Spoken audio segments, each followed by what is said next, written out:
મિત્રો, કલ્પના કરો તો ફક્ત એક જ વસ્તુ જે રાતભર પાણીમાં પલળતી રહે અને સવારે તે તમારા શરીરમાં જાય તો તમારી ઉંમર જાણે થંભી જાય. વિચારવા જેવું છે ને? જે હાથ પગના સાંધા અત્યારે કટકટ બોલે છે, ચાલવામાં તકલીફ આપે છે, એ રાતોરાત જાણે કોઈ જાદુ થયો હોય એમ શાંત થઈ જાય તો તમને લાગશે કે શારદાબેન આજે તો મજાક કરી રહ્યા છે. પણ ના, આ મજાક નથી. આ આપણા રસોડાનું વિજ્ઞાન છે. આ આપણું આયુર્વેદ છે.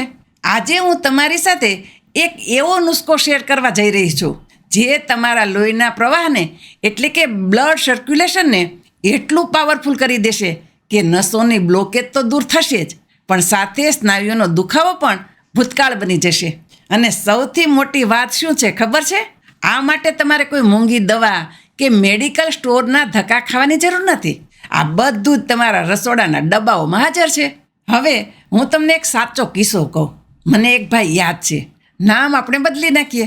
ચાલો એમને મનસુખભાઈ કહીએ. મનસુખભાઈની ઉંમર માંડ 50-55 આસપાસ હશે, પણ એમની હાલત એવી હતી કે સવારે પથારીમાંથી ઊભા થવામાં એમને 15 મિનિટ લાગતી. શરીર આખું જકડાઈ ગયેલું રહેતું. એ મને કહેતા કે બેન, એવું લાગે છે કે શરીરમાં જીવ જ નથી રહ્યો. પગમાં કીડીઓ ચાલતી હોય એવી ઝણઝણાટી થાય છે.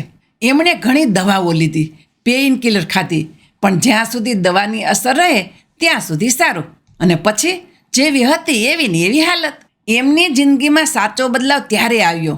તમને જાણીને નવાઈ લાગશે કે માત્ર 30થી 35 દિવસમાં એ માણસ જે લાકડીના ટેકે ચાલતા હતા એ બગીચામાં વોકિંગ કરવા માંડ્યા.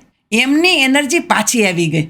અને મિત્રો, ખુશીની વાત એ છે કે એ જ રામબાણ ઉપાય આજે હું તમને કહેવાની છું. સાચું કહેજો, આપણામાંથી કેટલાય લોકો આજે આ જ પીડા ભોગવી રહ્યા છે ને? કોઈને હાથમાં સતત બળતરા થાય છે, કોઈને રાત્રે સૂતી વખતે પગના તળિયામાં સોય ભોકાતી હોય એવી પીડા થાય છે, તો કોઈના ઘૂંટણ એટલા જામ થઈ ગયા છે કે નીચે બેસવું તો દૂર, ખુરશી પરથી ઊભા થવામાં પણ ઓ માં બોલાઈ જાય છે. ચક્કર આવવા, વસ્તુ મૂકીને ભૂલી જવી, યાદશક્તિ ઓછી થવી, આ બધા સંકેતો છે. આ બધું થાય છે શું કામ? ચાલો એક ઉદાહરણથી સમજીએ. ધારો કે તમારા ખેતરમાં કે બગીચામાં પાણીની પાઇપલાઇન છે. હવે જો એ પાઇપમાં લીલ બાજી જાય, કચરો ફસાઈ જાય અથવા પાઇપ ક્યાંકથી દબાઈ જાય તો શું થાય? પાણી આગળ પૂરા ફોર્સથી જઈ શકે? ના જઈ શકે ને. બસ આપણું શરીર પણ આવું જ છે. આપણી જે નસો છે એ લોહીને લઈ જતી પાઇપલાઇન છે. જ્યારે એમાં કોલેસ્ટ્રોલનો કચરો જામે કે શુગરને કારણે નસો કડક થઈ જાય ત્યારે લોહી બરાબર ફરી શકતું નથી અને પરિણામે દુખાવો, સોજા અને કમજોરી આવે છે. આ બ્લોકેજ કે નબળાઈ થવાના મુખ્ય 6 કારણો તમારે નોંધી લેવા જોઈએ જેથી તમે સાવચેત રહી શકો. નંબર 1, ડાયાબિટીસ એટલે કે મધુપ્રમેહ. જ્યારે લોહીમાં શુગર વધે ત્યારે તે નસોની દિવાલને કોતરી નાખે છે, જેને આપણે ડાયાબિટીક ન્યુરોપેથી કહીએ છીએ. Number 2, high blood pressure. લોહીનું ઊંચું દબાણ નસોને નબળી પાડે છે. Number 3, cholesterol. વધારાની ચરબી નસોમાં જામી જાય છે જેથી રસ્તો સાંકડો થઈ જાય. નંબર 4, ઇન્ફેક્શન, કોઈ જૂનો રોગ કે વાયરસ. નંબર 5, હોર્મોનલ અસંતુલન, ખાસ કરીને બહેનોમાં મોનોપોઝ સમયે. નંબર 6, શરીરમાં ઝેરી તત્વો, કિડની કે લીવર બરાબર કામ ન કરે ત્યારે. પરંતુ ગભરાવાની જરૂર નથી. કુદરતે આપણને એવી જડીબુટ્ટીઓ આપી છે જે આ બ્લોકેજને ખોલી શકે છે. તો ચાલો હવે વાતો કર્યા વગર સીધા જઈએ આપણા રસોડામાં અને જાણીએ એ જાદુઈ નુસ્ખા વિશે. આ ડ્રિંક બનાવવા માટે આપણે ફક્ત 3 વસ્તુઓની જરૂર પડશે. અને છેલ્લે હું તમને એક બૂસ્ટર સ્ટેપ પણ કહીશ જે આ ઘરેલું ઉપચારની અસરને 4 ગણી વધારી દેશે. સૌથી પહેલાં એક સ્ટીલનું તપેલું લ્યો. ખાસ ધ્યાન રાખજો કે એલ્યુમિનિયમનું વાસણ ન વાપરતા. સ્ટીલ શ્રેષ્ઠ છે. એમાં એક મોટો ગ્લાસ ભરીને ચોખ્ખું પાણી લ્યો અને તેને ગેસ પર ધીમા તાપે ગરમ કરવા મૂકો. પાણી ગરમ થાય એટલે તેમાં પહેલી વસ્તુ નાખવાની છે તજ, આપણા ગરમ મસાલાનો રાજા. આંગળીના ટેરવા જેટલો એટલે કે એક નાનો ટુકડો તજ નાખો. શા માટે? કારણ કે તજ એ લોહી પાતળું કરવાનું કુદરતી કામ કરે છે અને બ્લોકેજને ઓગાળે છે. હવે બીજી વસ્તુ છે મોટી એલચી, જેને આપણે કાળી એલચી પણ કહીએ છીએ. આને આખી નથી નાખવાની, થોડી ખાંડીને કે ફોલીને નાખજો જેથી તેના દાણાનો અર્ક પાણીમાં ઉતરે. ફાયદો: આ હૃદયની ગતિને સુધારે છે અને નસોમાં તાકાત ભરે છે. ત્રીજી અને છેલ્લી વસ્તુ છે લવિંગ. માત્ર 2 જ લવિંગ લેવાના છે, પણ ખાસ જોજો કે લવિંગ ઉપરનું ફૂલ હોય, તૂટેલા ન હોય. તેને પણ સહેજ ખાંડીને પાણીમાં ઉમેરી દો. ગુણધર્મ: લવિંગ દુખાવો ખેંચી લેવામાં ચેમ્પિયન છે.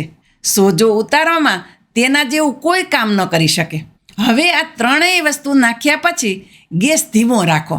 આપણે પાણીને બાળી નાખવાનું નથી, માત્ર 2 થી 3 મિનિટ સુધી ઉકાળવાનું છે. જો વધારે ઉકાળશો તો સ્વાદ કડવો થઈ જશે અને ગુણધર્મ બળી જશે. પાણીનો કલર સહેજ બદલાય અને સુગંધ આવવા લાગે એટલે ગેસ બંધ કરી દો.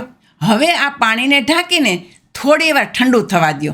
હુંફાળું એટલે કે નવશેકું રહે ત્યારે તેને ગાળી લ્યો.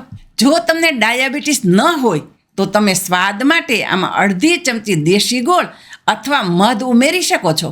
પણ જો શુગરની બીમારી હોય તો મહેરબાની કરીને ગળપણ નાખતા નહીં. લેવાની સાચી રીત: આ ઉકાળો રાત્રે લેવાનો છે. જમ્યાના અડધો પોણો કલાક પછી આ પીધા પછી કંઈ ખાવાનું નથી. સતત 14 થી 15 દિવસ આ પ્રયોગ કરશો તો તમને શરીરમાં સ્ફૂર્તિ દેખાવા લાગશે. જે પગ ઉપડતો નહોતો ત્યાં હળવાશ લાગશે. યાદ છે ને, મેં તમને શરૂઆતમાં એક સિક્રેટ સ્ટેપની વાત કરી હતી જે આ નુસ્ખાને રોકેટ જેવી ગતિ આપે છે. તો સાંભળો. જ્યારે તમે રાત્રે આ ઉકાળો પી લ્યો એની બરાબર 15 મિનિટ પછી તમારે 1 ચમચી વરિયાળી લેવાની છે અને તેને ખૂબ ચાવીને ખાવાની છે. ઉતાવળ નથી કરવાની, ધીમે ધીમે રસ ગળે ઉતારવાનો છે. શા માટે વરિયાળી? કારણ કે વરિયાળી તમારા પાચનને સુધારે છે અને આયુર્વેદ કહે છે કે જો પેટ સાફ તો રોગ માફ.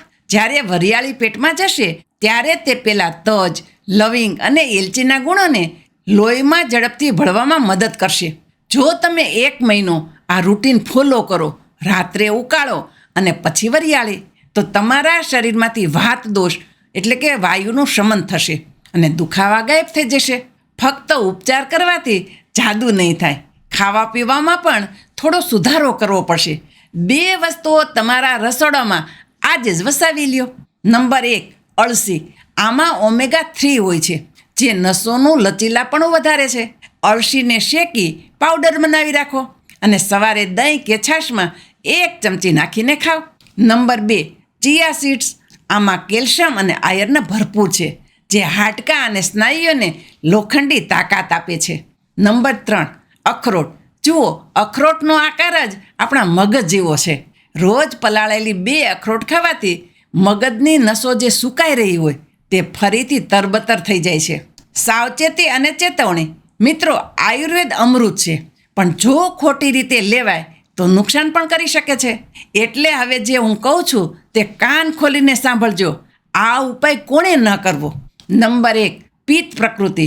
જેમના શરીરમાં બહુ ગરમી રહેતી હોય, એસિડિટી બહુ થતી હોય કે જેમને હરસ મસાની તકલીફ હોય, તેમણે આ ઉકાળામાં લવિંગ અને મોટી એલચીનું પ્રમાણ ઓછું કરી દેવું અથવા ડૉક્ટરને પૂછીને લેવું, કારણ કે આ મસાલા ગરમ તાસીરના છે. નંબર 2, ગર્ભવતી મહિલાઓ. સગર્ભા બહેનોએ આ પ્રયોગ બિલકુલ નથી કરવાનો. ગરમ મસાલા ગર્ભાવસ્થામાં નુકસાન કરી શકે છે. નંબર 3, લોહી પાતળું કરવાની દવા. જો તમે પહેલેથી જ હાર્ટની કે લોહી પાતળું કરવાની દવા લેતા હોય તો આ પ્રયોગ કરતાં પહેલાં તમારા ડૉક્ટરની સલાહ અચૂક લેજો. ઇમરજન્સી ક્યારે સમજવી?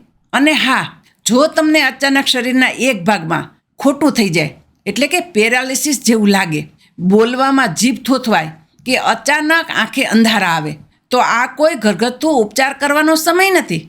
આ બ્રેઇન સ્ટ્રોક કે હાર્ટ એટેકના લક્ષણ હોઈ શકે છે. આવા સમયે તાત્કાલિક હોસ્પિટલ ભાગજો. ઘરગથ્થુ ઉપચાર એ પ્રિવેન્શન અને મેનેજમેન્ટ માટે છે, ઇમરજન્સી સારવાર માટે નથી. તો મિત્રો, આશા રાખું છું કે આજની આ માહિતી તમને ઉપયોગી લાગી હશે. શરીર ભગવાને આપેલી ભેટ છે, તેનું ધ્યાન રાખવું આપણા હાથમાં છે.